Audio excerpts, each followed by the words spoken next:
Baka hindi nakapindot to. Banak. 5 pirasong banak. Ito naman para ko Dito. Saka 5 pirasong barabara. 6. May alimango. Wala na yung alimango. Sa ila. Yan, mapupuno na yung planggana, asawa. You can see that. Ano to?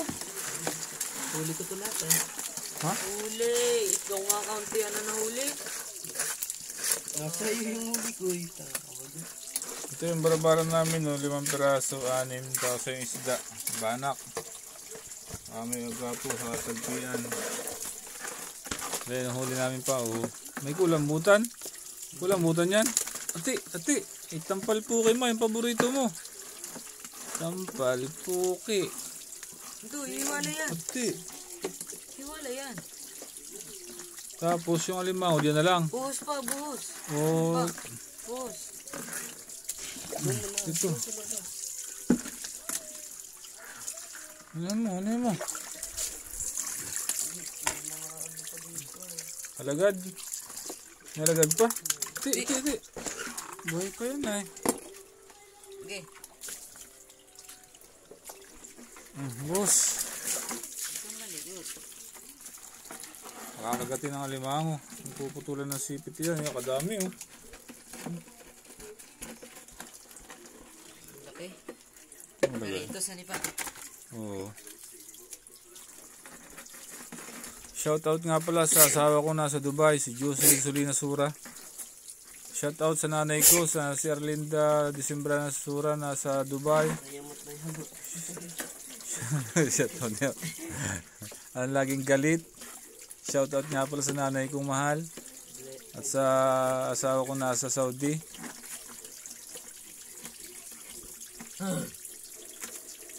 At sa mga followers ko na nagsusulo. Shoutout sa iyo.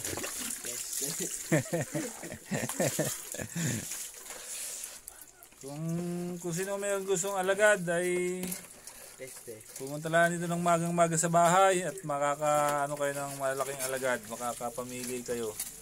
Makakabili. May alimango nitong isa oh, baka may kalahating kiluhan alimango. You can see that. 450 ang kilo, 450. Mataba po, babae yan eh kuya. Babae yan.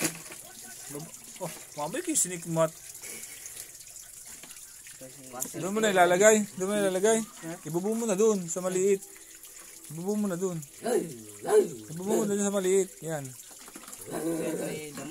Oh. Yan oh. Yan, alimango namin, buhay na buhay. Oh. Fresh na fresh. O so may gustong mag-alimango ngayong bukas ng umaga ay pumunta lang kayo dito sa amin. Dito sa may highway, malapit sa evacuation center. Okay, peace be with you. God bless you all. Thank you. We are signing off.